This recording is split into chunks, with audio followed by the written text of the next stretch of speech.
We don't have any other branch, हमारी कोई अन्य शाखा नहीं है, नकालों से सावधान। हेलो एवरीवन, वेलकम बैक और I hope all of you are doing well. मैंने अपनी लास्ट वीडियो में बताया था कि will be talking about homophones today.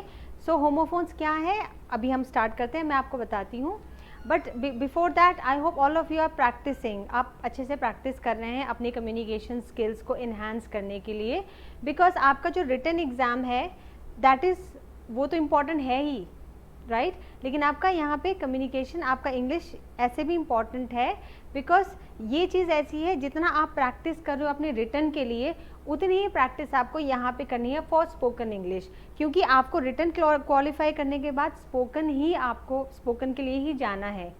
And spoken का तो यूज़ ऐसा है that in defence forces also you have to use English, और बाकी के इंटरव्यूज़ भी जो लाइफ में आपको फेस करने हैं, जो पर्सनालिटी डेवलपमेंट आपका हम यहाँ पे करते हैं वो तो आपका लाइफ टाइम आपका साथ देने वाला है। So that is why spoken English is important. Time and again हम लोग वीडियोज़ इशू करते हैं on personality development also. I am going to issue some videos which you are going to watch, right. So before wasting any time let's move on to today's topic on homophones. Now homophones क्या है, सब लोगों ने सुना है homophones क्या है, but कई बार कंफ्यूजन की वजह से हमें ध्यान में नहीं रहता। होमोफोन्स क्या है? Homophones are those words which sound similar but they have different spelling and different meanings. मतलब वो सुनने में तो वो लगते हैं एक जैसे, लेकिन हम लोग क्या करते हैं उसको डिफरेंट उनका मीनिंग होता है और डिफरेंट उनकी स्पेलिंग होती है। But due to confusion because we are not aware of it, तो हम कहीं का वर्ड उठा के कहीं भी लगा देते हैं, बिकॉज ऑफ विच हमारी रिटन भी खराब जाती है एंड हमारा ओरल जो हम स्पीकिंग जो हम करते हैं वो भी गलत हो जाता है। इन लोगों इनका डिफरेंस सिर्फ यही होता है कि प्रोनाउंसिएशन का, द वे दे प्रोनाउंस। कई सारे ऐसे वर्ड्स होते हैं जो सेम प्रोनाउंस करते हैं, लेकिन कई सारे वर्ड्स होते हैं जो डिफरेंट प्रोनाउंस करते हैं, तो उनका हमें पता कैसे चलता है? By the way we pronounce it. तो आज हम यही सीखेंगे कि कोई स्पेसिफिक दो वर्ड्स जो एक जैसे साउंड तो करते हैं लेकिन उनके प्रोनाउंसिएशन की वजह से वो डिफर कैसे हो जाता है। We are going to study this today. I am going to get few sentences here, ठीक है, और उन सेंटेंसेस में वो दो वर्ड्स जो हमें डिस्कस करने हैं वो रहेंगे। उसके बाद डिफरेंसेस थ्रू मेरा जो ग्राफिकल रिप्रेजेंटेशन है वो मैं आपको बताऊंगी। नाउ यहाँ पे है, ओके। सो फर्स्ट प्रेजेंटेशन को दिखाने से पहले मैं आपको बताना चाहूँगी कि ये आपके लिए क्यों इम्पॉर्टेंट है। What are the benefits you will be getting after watching this. So सबसे पहले है WIIFM। ये एक फॉर्मूला है which the companies who hire you या the person who hires you, that person looks for these qualities in you कि what is in it for me, what's in it for me. मतलब अगर आप किसी company को join करते हैं तो आप कंपनी को क्या फ़ायदा देने वाले हो। ऐसे ही अगर आपका सिलेक्शन होगा तो what extra can you give to the person, क्या आपके अंदर क्या क्वालिटीज़ हैं which you can provide to the other person जिससे कि वो आपको हायर करे। So what's in it for me. पहला है यहाँ पे प्रोनाउंसिएशन। जब हम प्रोनाउंसिएशन की बात करते हैं, I will give an example. There are two words SUN sun और SON सन। दो वर्ड्स प्रोनाउंस सेम करते हैं but different meanings, isn't it. जब हम सन की बात करते हैं तो इसमें प्रोनाउंस करने की वजह से भी हमें पता नहीं चल पाता है कई बार कि हम कौन से सन की बात करते हैं। ये हमें सेंटेंस से पता चलता है। The sun rises in the morning, ये सेंटेंस में कौन सा सन आना चाहिए? SUN, the sun rises in the morning. लेकिन एट द सेम टाइम बेटे के लिए SON क्या आएगा? My son wakes early in the morning. So यहाँ पे ये दो चीज़ें हैं जिससे कि हमें पता चलता है सेंटेंसेस में कि हम कौन से सन की बात कर रहे हैं। लेकिन कई सारी चीज़ों में प्रोनाउंसिएशन डिफरेंट भी होता है, लेकिन अगर हमने उस प्रोनाउंसिएशन को इंटरचेंज कर दिया तो हमारे सेंटेंस का मीनिंग कम्प्लीटली चेंज हो जाएगा, which obviously is not good. तो हम इसको कैसे आगे ठीक कर सकते हैं, वी आर गोइंग टू सी। अब again difference between the words, आपको दो वर्ड्स में डिफरेंस पता चलेंगे कि क्या डिफरेंस है। जैसे सन का मतलब सूरज हो गया, SUN सन का मतलब सूरज हो गया, SON सन का मतलब बेटा हो गया। सो डिफरेंस पता चलेगा कि जो भी मैं वर्ड्स आपको बता रही हूँ उनमें डिफरेंस क्या है, right. Next, increases your vocabulary. आपकी वोकैबलरी इंक्रीज होगी इससे. You are going to learn new words, right. The last one is improve spelling. Again spelling, कई सारे तो ऐसे वर्ड्स हैं जो मैं आपको यहाँ पे बताने जा रही हूँ जिनका सिर्फ एक दो अल्फ़ाबेट्स ही इंटरचेंज करने से the meaning of the whole word changes, right. So we are going to discuss it.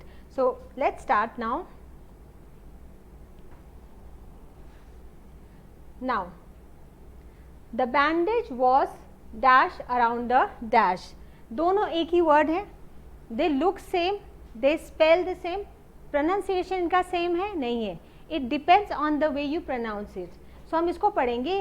This one is like this, क्योंकि ये बैंडेज है, and this one is this. तो अगर हम ये बात करते हैं द बैंडेज वॉज, बैंडेज को लपेटा हमने, सो this is wound. This is the past of wind, right. Wind का मतलब होता है लपेटना. सो लपेटा, the bandage was wound, this is wound around the wound. So this girl got wounded because of something and she had to get the bandage wounded, right? Got it? So ये wind का past tense है, which is said as wound, and this is wound. Got it? Next.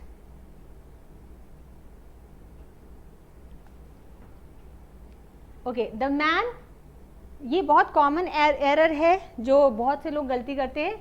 The man spilled his dash when he saw the dash. अब सबको पता है कि यहाँ पे what are we talking about? We all of you know that this is this, this is this, isn't it? सबको पता है कि what is this we are talking about. लेकिन हम लोग कई बार क्या कर देते हैं, इसको हम लोग ऐसा प्रोनाउंस कर देते हैं like beer. So यहाँ पे the man spilled his beer, this beer, when he saw the bear. Right? The man spilled his beer when he saw the bear. So this is bhalu ko we always call bear and not beer. But I have seen many people pronouncing this as beer. Okay? All right. जो तीसरा word है, तीसरा sentence है, it is this. All right. So this sentence says the dump was so full that it had to dash more dash. Now दोनों words की spelling same है but इनके meaning different है. The dump was so full that it had to refuse. Refuse मतलब यहाँ पे मना कर रहा है. It had to refuse more refuse. So यहाँ पे इसका pronunciation है refuse मतलब मना करना. I refused the water he got for me.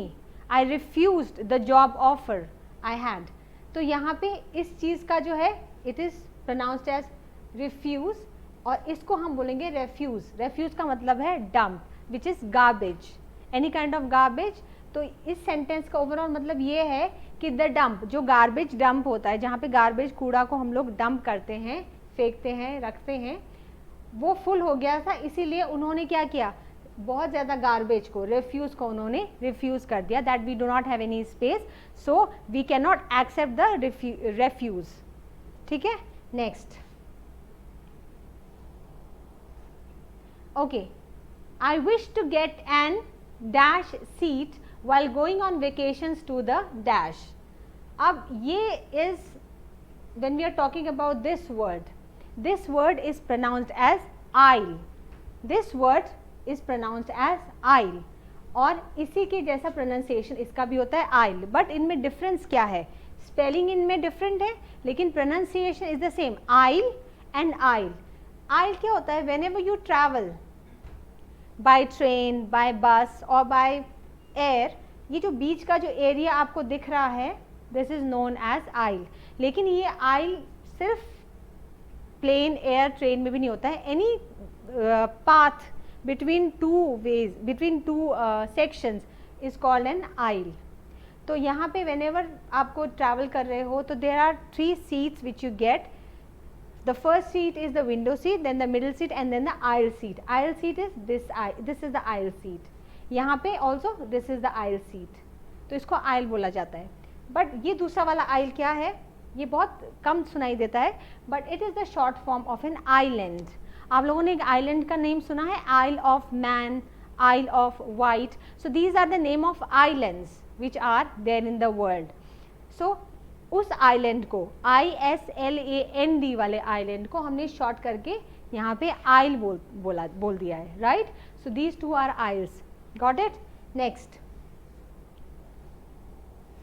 Now she will dash all his letters with dash eyes. अब अगर आप इसको पढ़ रहे हैं, आपको समझ में आ रहा है कि जहाँ पे जो आइज की बात हो रही है तो यहाँ पे आंसू है, एंड यहाँ पे आइज की, यहाँ पे जो इसकी बात हो रही है, व्हाट इज दिस. इसमें सिर्फ प्रोनाउंसिएशन का डिफरेंस है. अगर आपने प्रोनाउंसिएशन गलत कर दिया तो the meaning of the whole sentence changes, या वो मीनिंगलेस हो जाएगा सेंटेंस. सो यहाँ पे जब हम बात कर रहे हैं दिस,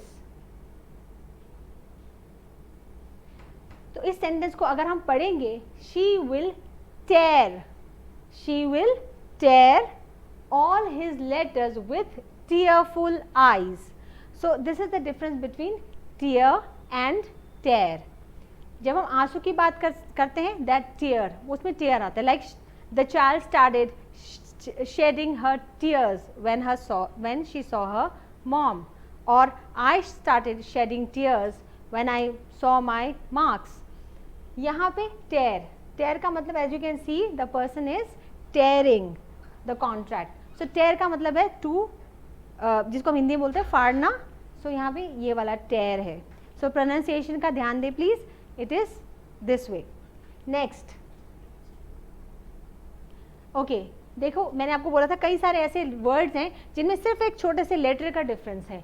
यहाँ पे पूरा वर्ड सेम है, स्टेशनरी एंड स्टेशनरी, लेकिन अंतर किस चीज़ का है, इसमें ए का है, and only E over here, which will change the meaning of the whole sentence if you are writing it. If you are speaking this word, then it's fine, then the person will not understand until and unless you are writing it. If you are writing it, अगर आपने गलत stationery का गलत जगह लिख दिया, then the whole sentence changes. यहाँ पे मतलब क्या है स्टेशनरी का, वो हम पढ़ेंगे. Now there are two types of stationery. जो हम इस स्टेशनरी की बात करते हैं, it is this stationery, notepads, pens, scale, any kind of material जो कि आपका काम है, आता है in order to study, that is stationery, है ना. Now this stationery means not moving, like stagnant in one position, like I am not moving right now, so I am stationery. So stationery का मतलब होता है with an A, not moving. The car was stationery when the person got down to bye some ice cream. Got it? So this is the difference between the two words. Next word. Okay. The weather was chilly, so I ordered a hot Mexican pizza but couldn't eat the chili on top. Again, मतलब सबको पता होंगे, बस थोड़ा सा difference है, little difference like this and this. यहाँ पे चिली का मतलब होता है this, all of you know, मिर्च को हम चिली बोलते हैं. और यहाँ पे chilly with a y means freezing cold, freezing cold. It was freezing, so it was chilly. So the weather was chilly, बहुत ठंड थी, and I ordered a hot Mexican pizza but couldn't eat the chili on the top. Clear है, right. So this is it. Now next, next are the two words which means born and born. यहाँ पे born, ये तो सबको पता है कौन सा वाला बॉर्न है. प्रोनाउंसिएशन भी दोनों का सेम है. Novel corona virus and airborne disease is confirmed to affect the new borns, right. यहाँ पे हम लोग बात करते हैं कोरोना वायरस की, जो आजकल बहुत ज़्यादा चल रहा है. Now it is an airborne disease. Airborne disease मतलब हवा से फैलने वाली बीमारी है ये. अब बॉर्न हम किस चीज़ में, बॉर्न के आगे मैंने देखो एयरबॉर्न करके इसको सिंगल सेंटेंस में, सिंगल वर्ड में बनाया है. डिजीजेस एयरबॉर्न होते हैं, वाटरबॉर्न होते हैं. So there different types of diseases, but यहाँ पे कोरोना वायरस है, that is why it's an airborne disease. समझ में आ गया difference. Next, okay, I have a sweet tooth. Second is The family booked a suite for their vacations. Now they pronounce the same, but their spelling is different. यहाँ पे SWWET sweet है. Sweet tooth. किसी के sweet tooth का होने का क्या मतलब है यहाँ पे? Sweet tooth मतलब मीठे का शौकीन. One who likes sweet very much. Who likes to eat sweet very much. तो यहाँ पे किसी को बोल सकते हैं हम लोग, ये एक फ्रेज है जो हम यूज़ कर सकते हैं ऑन एनी वन जिसको मीठा पसंद है. My mother has a sweet tooth. I have a sweet tooth. Right? So many people have sweet tooth. So sweet tooth is a term which is used for people who like to eat sweets a lot. यहाँ पे बताने की ज़रूरत नहीं है, but it is already एक graphical representation में बता देती हूँ दैट स्वीट टूथ का मतलब क्या है. एंड देन ये कई लोग इसको कंफ्यूज हो जाते हैं सूट से, but this is not suit. Again this is sweet. Sweet ध्यान रखना, इसी के तर्ज पर ये है स्वीट. Got it?